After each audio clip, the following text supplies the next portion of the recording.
morning to you all. It is a huge privilege and pleasure to be here. It was many years ago that I was a student here at Fuller for 1 year. I was at the University of Toronto planning to do a master's and doctoral work in philosophy, and one of my philosophy profs suggested that I apply for a scholarship. And I received that scholarship that allowed me to study for 1 year anywhere I wanted to in North America in a theological school. So I came to Fuller. I came to Fuller as someone who loved Jesus and wanted nothing to do with the church, and ended up being amongst a whole pile of people who were either running away from the war in Vietnam or preparing for ministry in the church, or both. And in the midst of all of that, I met a visiting professor by the name of Thomas F. Torrance. And in dialogue and conversation with him, God encountered me in ways that I did not expect and did not want. And I remember a moment when in the library across the street, God said these things to me, not verbally, but as clear today as I remember them then. The conversation was, "Alan, do you love me?" And I said, "Lord, you know I do." And I was not trying to be Peter beside the seaside. And he said, "Well, if you love me, you need to be where my people are." And I am not stupid, and I knew where that conversation was going. It was my people are in the church. And it became for me a 180-degree turn, where I moved from a career that was planning to teach philosophy at university to becoming, finishing an MDiv and other things and becoming a pastor, and have ever since lived in this deep sense of call to the church, but also this deep love-hate relationship with the church. And so, while not clinically, in many ways I have lived a schizophrenic life, both within the edge and at the center of the church's life. And what I have to share with you this morning and then tomorrow really comes out of that experience. The experiences of being a pastor and a leader who in many ways has been successful in growing churches, and yet in a whole pile of ways knows that success in growing churches has very little to do with God, has lots to do with other things. I want to share with you this morning a conversation about what is the location of the church in North America. And after doing that, tomorrow, given that Jonathan and I are on the same track, we'll talk about what we do about it. It is a delight for me not only to be here, but to have my wife with me. I travel all over North America and beyond a great deal, and so we don't see a lot of each other. And so it's good to have her here. We've been married for 33 years, and she's my dearest and best friend. We have 3 children, all grown up, all out of the nest. My oldest son is a lawyer.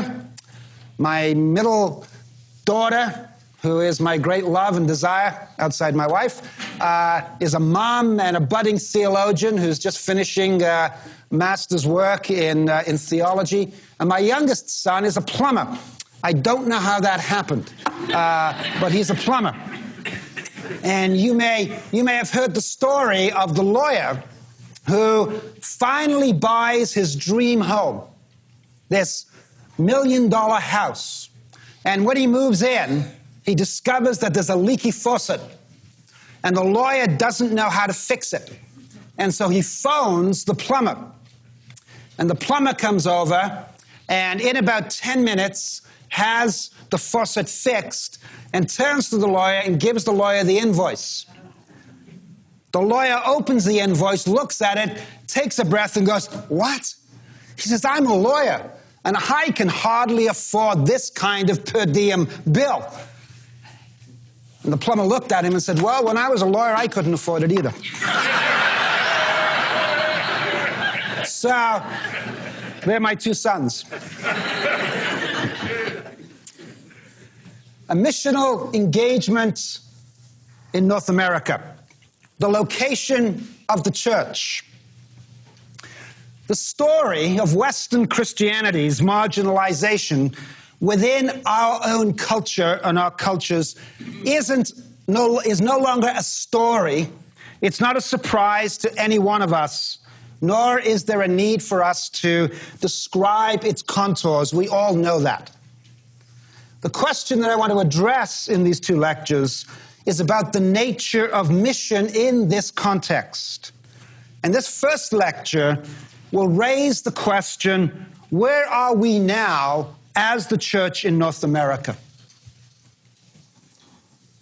Now, over the last several centuries, the functional Christendom that we have known has been undermined and is largely over.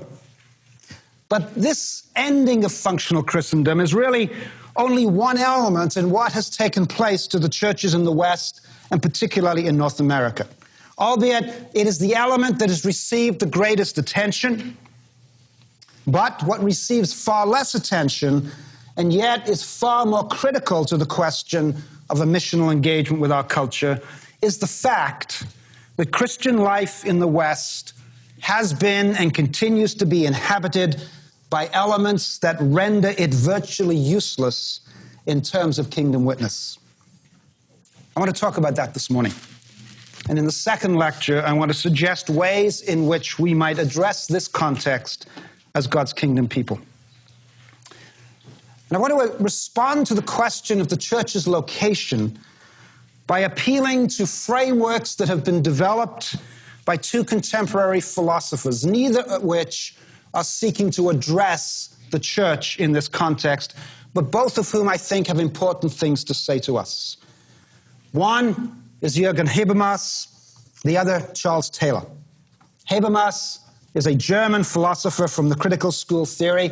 Some of his books that you may have read, the early ones, The Legitimation Crisis, later ones, Philosophical Discourses on Modernity, and then, of course, his multiple texts on communicative action. Taylor is, I'm happy to say, a Canadian philosopher and a devout Catholic. His books include The Malay of Modernity, The Sources of the Self, and a recent volume, A Catholic Modernity. Each, indirectly, suggests a language or a way of looking at the question of what might a missional encounter with our culture require of us. They both speak of us as human beings as being image makers, that our lives are not formed so much through rational discourse as they are through shared images and metaphors, through shared values and imagination that come to us. The assumptions about who we are, what we believe, what actions and choices are important, and what things we will sacrifice ourselves for arise, both Habermas and Taylor argue, not so much from our rational decisions as from the matrix, the weaving of life that is given to us. And so, in a similar vein, Alistair McIntyre uses the image of a stage to describe how we are formed. We are, says McIntyre, born onto a stage where the play is already in progress. The sets that are present on the stage interpret already and shape the script and indeed shape our actions. There is room for improvisation. We can, as actors on the stage, develop along with the script. It is not all given. But we are shaped by the drama that is already going on the stage and being played out. We do not create our own stories from scratch. And so, Frank Sinatra did it his way because he was born onto a stage scripted to applaud loudest for those who did it their way. The stages onto which we are born, the narratives, the scripts that we are given, shape how we read and interact with our worlds. And I want to suggest that the stage onto which you and I are born is one that has gone through a massive redesign. Scenes and scripts have been written and rewritten before our very eyes. In some crucial ways, the ways in which we believe, the convictions we have that we believe we bring to the stage as Christians have actually been displaced and replaced by other scripts and descriptions, even without our knowing it. Another script, if you will, has come to control the ways in which we as God's people act out our play upon the stage. I want to describe a scene from this script. I want to describe a stage. It comes from another continent. It's not North America, but the choice is deliberate because it illustrates how diffuse and persuasive and pervasive the North American church imagination has become in a global world. Last month, I worked with several denominations in Melbourne, Australia. On the last Sunday I was there, I got up very early, and being tired, waiting to be picked up to go and preach in a church, I flicked on the television and began to channel surf. To my surprise, in Australia, there was a televised television service going on. And as I looked at it, what I saw were the cameras panning across a huge brand new theater. Probably it will house I would say 4,000 people. It was filled to capacity with young adults and boomers, and they were engrossed, I observed, in their personal experiences of worship, this kind of thing. Across the stage, a team of 7 or 8 musicians and singers led people in exuberant songs to Jesus. And this huge worship event, as I watched it unfold, was well planned and highly dependent upon massive amounts of technology. The music and the singers spoke to me as an observer far more powerfully than the actual words of praise that were on the overhead and on the screen. The performers were all young, and believe me, they were good looking. And being male, my reflections of what was going on were shaped more by the women on the stage than the men, I must confess. And I was struck by the latent sexuality in the music, in the body motions, and in the dress. And my mind, as I watched this, went to the Corinthian texts, where one of the major issues confronting the church in that city was the sexuality of the temple prostitutes on the Acrocorinth. The worship leaders on the TV set in front of me were suggestive of the Corinthian experience. The women singers, don't get me wrong, were well covered, but they exuded a sexuality that was a primary element of the drama being played out on the stage and in the song. The difference between the ecstatic experiences of Corinth and this modern-day megachurch experience was that the latter carried the label, look, but don't touch. Following the worship and all of the singing, the preacher got up. And he used Scripture to present 4 principles for living today as Christians. The text was actually being raided in order to produce the morning's good advice. It was a form of chicken soup for the soul rather than the living God encountering us through the Word of God. The final section of the service was a series of sharp info ads describing how anyone in the world could log on and participate in this experience by downloading videos of the sermons or buying a wide array of goods and services to enhance one's personal experience of God. The production quality and marketing were as good as anything on television today.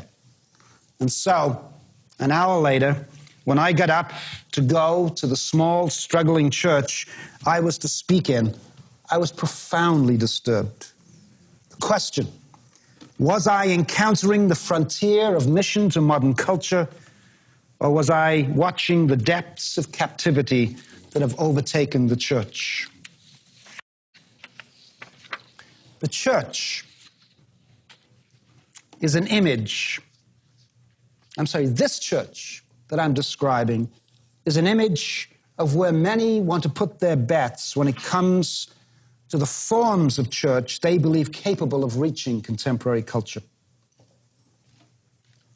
But what if the narrative that I have just described and was being played out in that television set is really a description of our captivity, not of the future?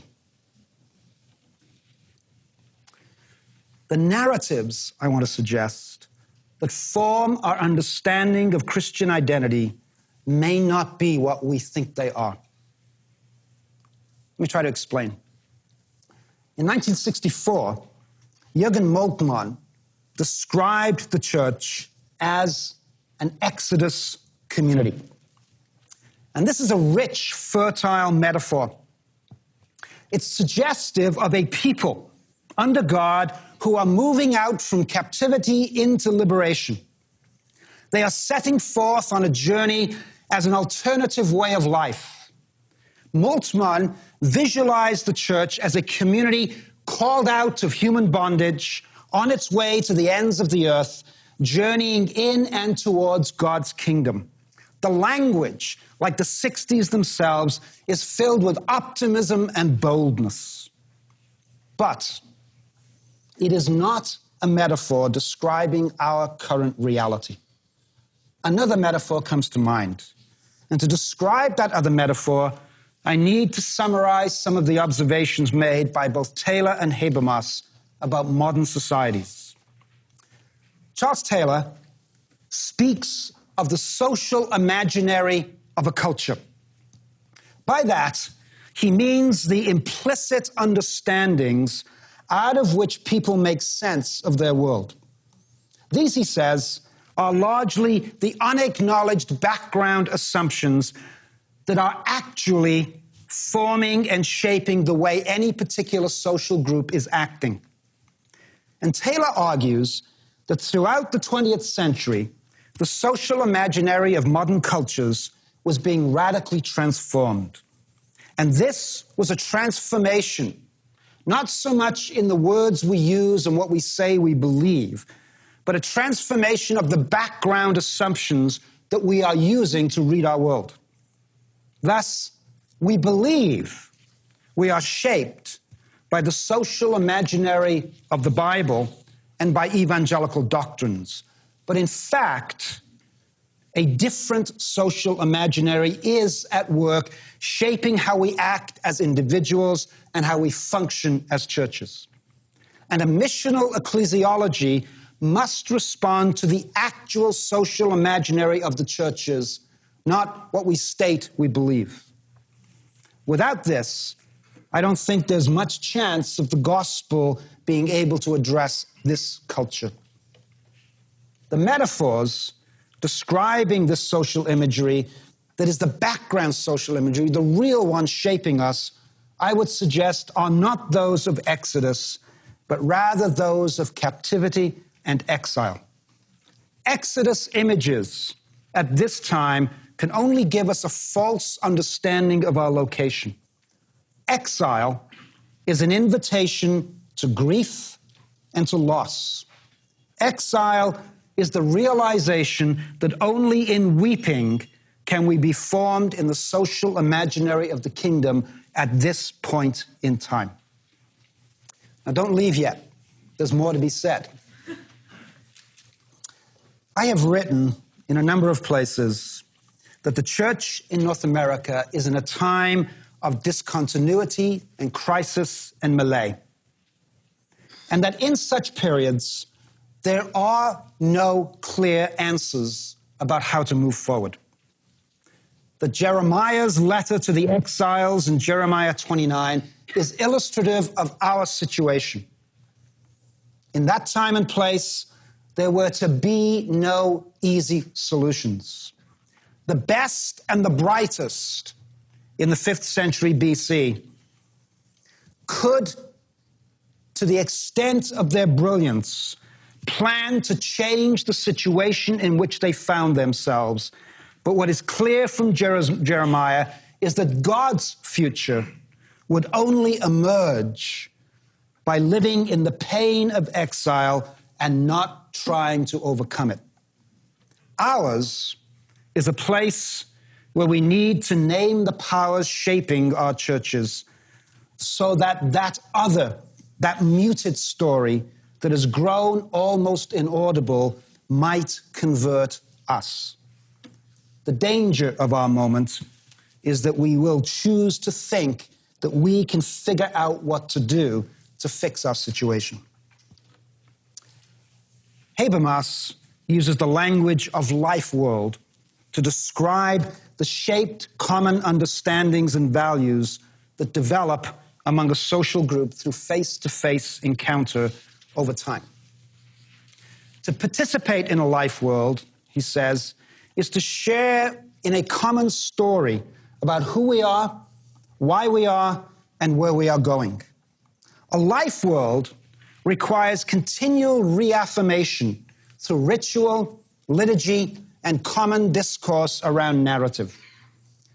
Taylor's social imaginary and Habermas's life world describe societies shaped by common stories, common symbols, and common metaphors. And while not directly addressing the church, both in their arguments are suggesting that the social imaginary of the church is radically different from the descriptions that dominate our public discourse. Habermas uses the metaphor of colonization to suggest that we who are the people of God have in fact been taken over or colonized by other narratives, other stories. And the language of colonization suggests that the crisis of the church is more than a matter of tactics and adjustments. He is saying that parasites have entered our life world so deeply that they are in the process of destroying the host. Because parasites give no substance and no life. They take over a body, which carries on for a time as if all is normal until the crisis hits. And the church's malay is not out there, but is within and largely unrecognized and unaddressed. But only in addressing our forms of colonization can the contours of a missional ecclesiology be discerned. And so what I want to do for the rest of my time is to share with you what I believe are 4 modes of this colonization amongst us in North America. The first is what is called generally the presence of a pervasive, instrumental, or functional rationality. Or to put it in more colloquial terms, we have the technology, we can fix it. The second form of colonization is commodification, which is really another term for laissez-faire capitalism or globalization. Or to put it in other language, the kingdom of heaven can be bought. The third form of colonization is expressive individualism, or thy will be done equals God has a wonderful plan for my life. And the final form of colonization is a specific form of history, or if the old horse is dead, get off and get on a new one. Now, I cannot spend a lot of time in each one. What I want to do is sketch how these are forming the colonizing narratives that are shaping us. So first of all, instrumental rationality. Parker Palmer, in his book, To Know God, To Know and Be Known, says this. He says, we are well-educated people, which I think is the first summary of who's in this room, who have been schooled in a way of knowing that treats the world as an object to be dissected and manipulated, a way of knowing that gives us power over the world.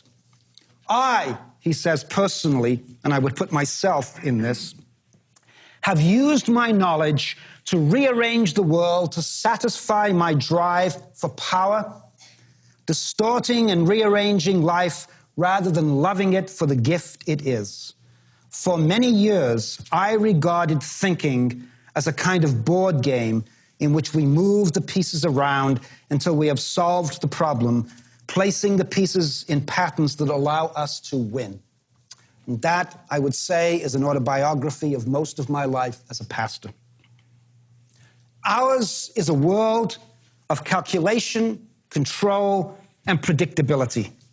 Mystery and transcendence is replaced with organizational expertise and pragmatic tactics.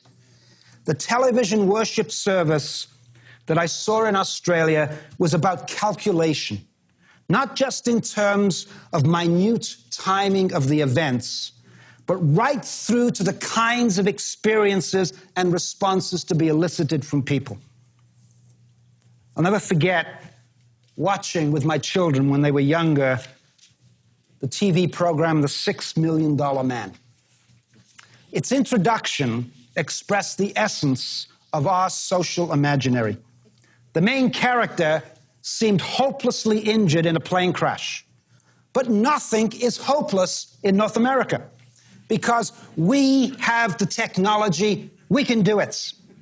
This is a summation of our context, the belief that the right amount of counting, organizing, planning, technique, and market research can name the problem and create the right solution for success. Control, winning, and success are the measures, and all things are measurable, manageable, and malleable to one's strategic plans. Whether it is the Human Genome Project or a worship service, we can manipulate the elements to produce the ends that we want. In many ways, instrumental rationality has been liberating to human life. But when generalized to all of life, it functions like a colonizing parasite, determining our actions, reshaping how we read our world, and controlling how the biblical narratives are manipulated to meet our criteria for success and managing outcomes.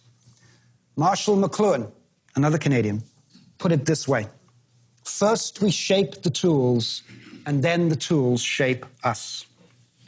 Instrumental rationality so deeply shapes the social imaginary of the church that it determines how we read, interpret, and action the gospel and our Christian traditions.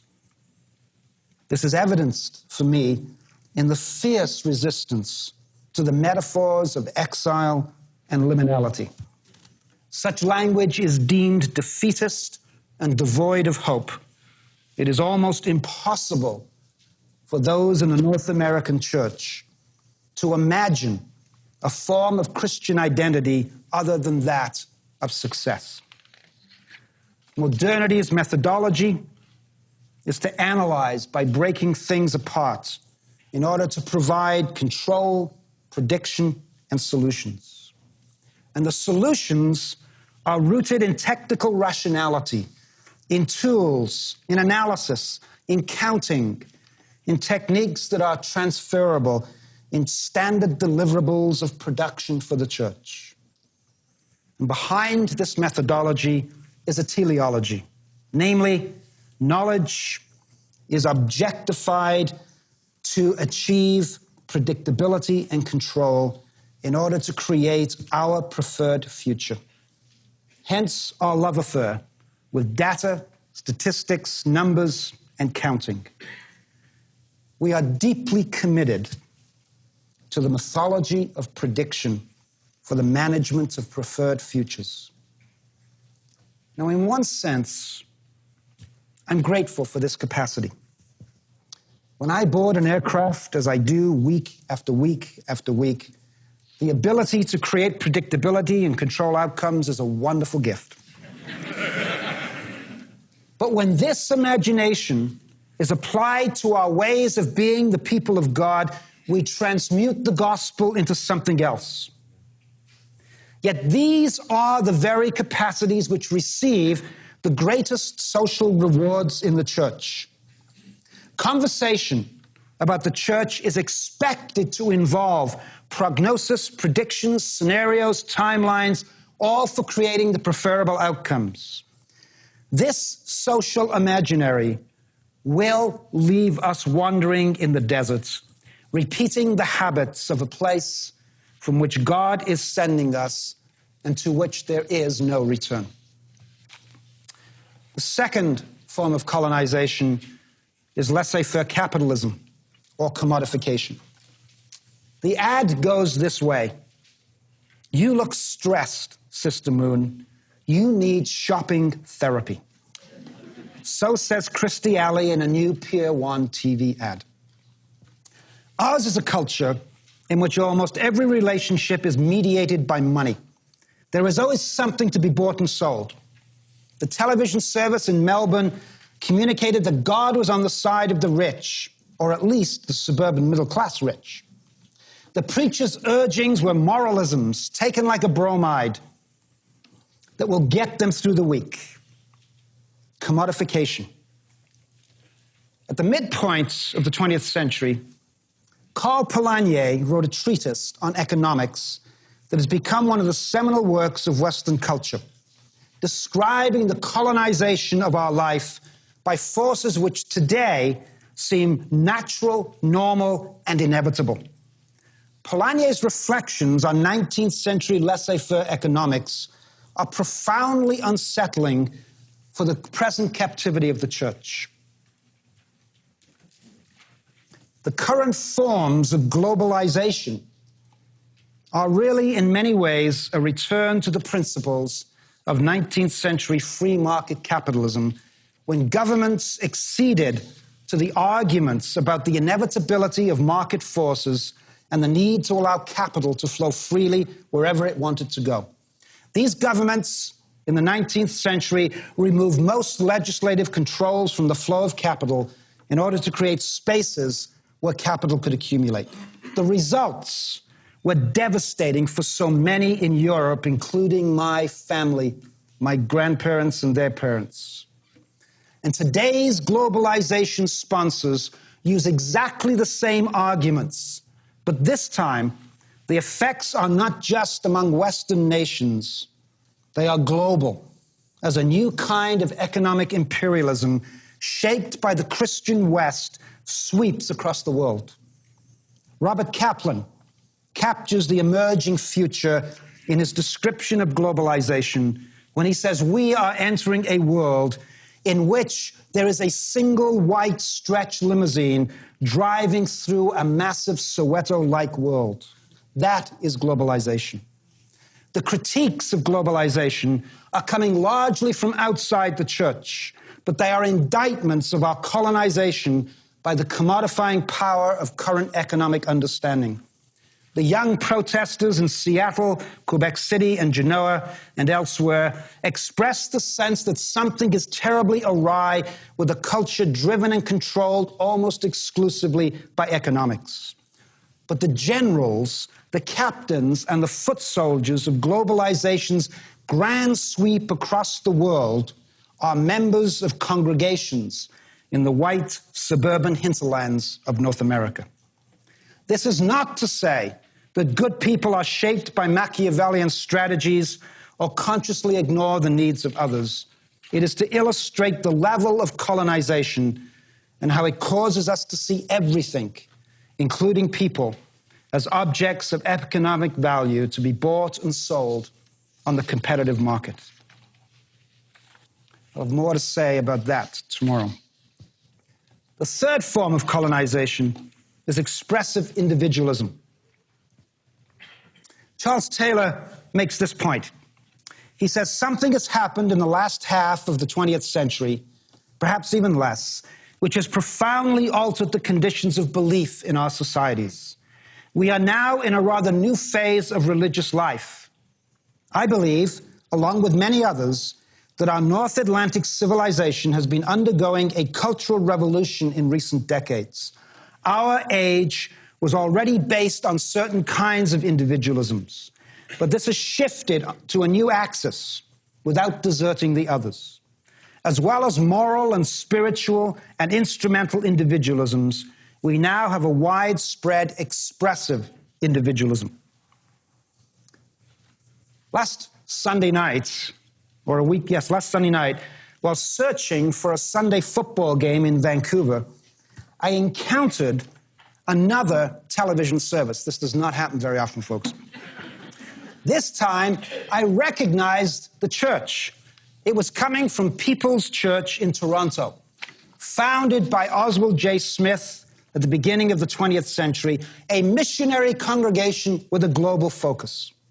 The youngish preacher with, I'm ashamed to say, an English accent, was speaking about St. Paul's call to be an ambassador of the gospel to the world. And across the bottom, like CNN and all the stock prices, came the text and the title of the sermon. His title was A Wholesome Self-Image. I will not tell you my response. But there it was again, the colonization of Christian imagination, the rereading of the New Testament to comply with the ontological priority of the self.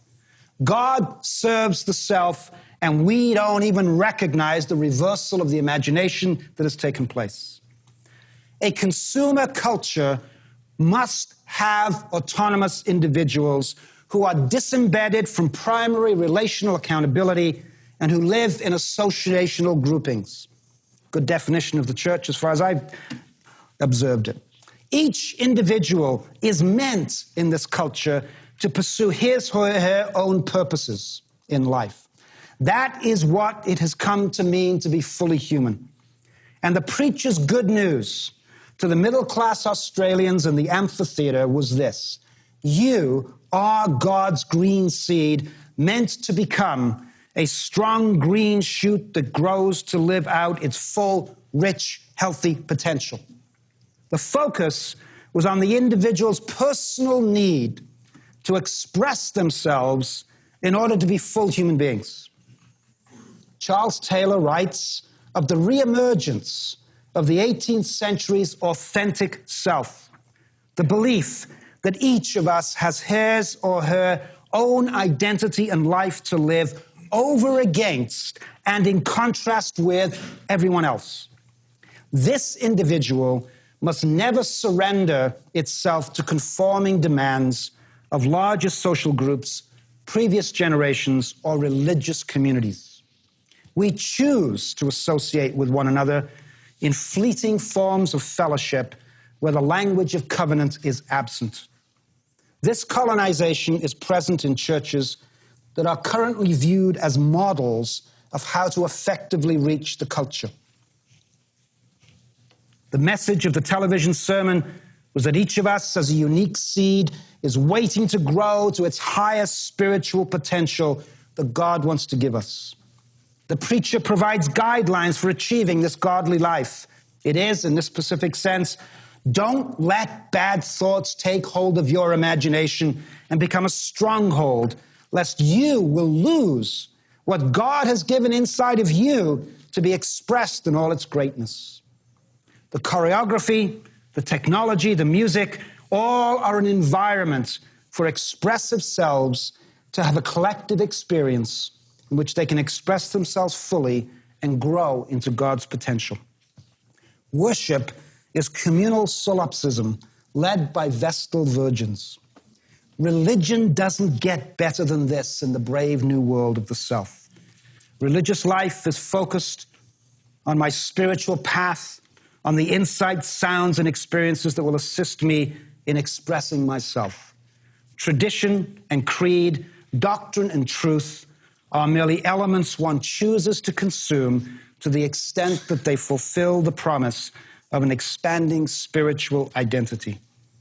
And Taylor asserts that for many people today, to set aside their own path in order to conform to some external authority just doesn't seem comprehensible as a spiritual form of life. Finally, I want to speak of the colonization of a certain view of the future. In a brilliant essay, Roger London describes the forces birthing the post-Reformation era of the West. He argues that by the 17th century, after 1,000 years of continuity, the church in Europe had fragmented into a series of groups locked in religious wars. After a long period of continuity and stability, the foundations upon which Western civilization was built were coming apart. Some sought to reestablish the old order, the Counter-Reformation, to rebuild the church and Western culture on the old foundations of church authority. But this return was not an option for most, including thinkers like René Descartes. London states this: in the face of fragmentation, Descartes and others began the slow transformation of Western culture from the model of authority, the Latin aucteur, meaning author or originator, to that of originality. There must be a break with the past, they said. This break would involve a turning away from all forms of external authority, king, churches, texts, to the inward authority of the knowing subject, cogito ergo sum. From within the self, released from the control of tradition and external authorities, a hopeful new world would emerge. From this context, a radically different way of understanding the past, the present, and the future emerged. The past, what we since the 18th century call history, was viewed as that point which was the source of authority, inspiration, tradition, and truth. That's how it was understood. It used to be understood as the map for shaping actions. It ceased to be that. The present became the all-important moment for understanding and action. Authority shifted from tradition to the inner self and the present moment. The present, as the real authority, is now pregnant with the potential to birth a radically new future. And so we now read our culture and the gospel and the church through this new lens. The present now becomes the defining moment. The past is old, bygone, not progressive. The words past and history tend to now be used pejoratively in the sense of bygone. Like the coding in the DNA, this framework instinctively relegates the past to that which provides little value unless it is shaping what we think the future needs to look like. Herein is the Western conviction that it really is possible to start all over again with a clean sheet, a tabula rasa. This is the imagination that is driving a whole new church planting movement in Canada. We believe at a very deep level that we can walk away from history and start anew with an unsullied page to make a different future. That, I think, if I can say it humbly, is the very imagination of the American Constitution. This framework spurns authority or tradition outside the autonomous self. The philosopher Paul de Man calls this way of reading the world the spirit of a ruthless forgetting, stating this: modernity exists in the form of a desire to wipe out whatever came earlier in the hope of reaching at least a point that could be called a true present, a point of origin that marks a new departure. And the postmodern is really no different. This culture causes us to live for a future disconnected from any past, to believe in a present moment that is forever a break with what has gone before, and an ever-recurring opportunity for creating newness and novelty on a clean sheet with no hindrance from the past. Only the present moment is the critical time, we believe. It stands by itself without continuity to the past. This present becomes, and here's the word, I'm tired of it, the kairos moment, containing all the possibility of calling into being a radically new future. This form of colonization is present in almost every book on church renewal, change, and growth that I read today. Conferences gather leaders who come eager to discover what is the new. Books and conferences speak of this Kairos moment, which is our opportunity to make a difference like no other. And underlying these urges is this belief that the future is ours to make as long as we understand ourselves as independent from tradition, authority, and history. And all of this comes at a tremendous price, because the urgent now quickly becomes the old tomorrow. Yesterday's Kairos is today's history to be discarded for a new urgent now. Only the current moment can be the Kairos, pregnant with crucial decisions and actions. But it must immediately become the past, replaced by some new present. We are propelled forever into an emerging future by continually discarding yesterday as the old authority of the past that no longer affects the present. As a result, we live in continuously anxious times. This moment, we are convinced, must be the moment in which we bring about the new Kairos, and everything depends on this moment in this time, because this is our history, and what we do now must count or we have failed.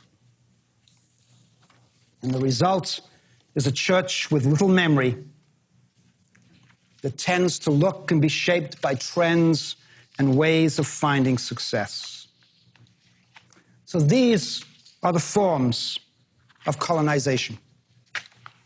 McIntyre's imagery of the stage on which the North American church now finds itself is a stage which has changed dramatically. And we are trying to figure out what it's all about, because all the furniture has been changed and we keep bumping into things that make no sense to us. To a large extent, the church still believes it has in its hands the right script given to it by its Lord and embedded in the biblical narratives. This, I want to suggest, is an illusion. The script we are holding exhibits all the characteristics of colonization by parasites that determine how we read and act on the stage. The primacy of functional rationalism, the pervasiveness of a consumerist culture, the vacuity of expressive individualism, and the vulgarity of a future that determines all that is present and past are our captivities, are our exile. And like that other exile in 5 BC, there are no quick solutions. There are no strategies for recovery that can lead us towards some Exodus community of God at this point in time. Before us lies a time of no answers and no solutions, at least not in the forms that we are being given. Missional communities form when they awake to exile. The question is how this awakening might happen at this moment. Thank you.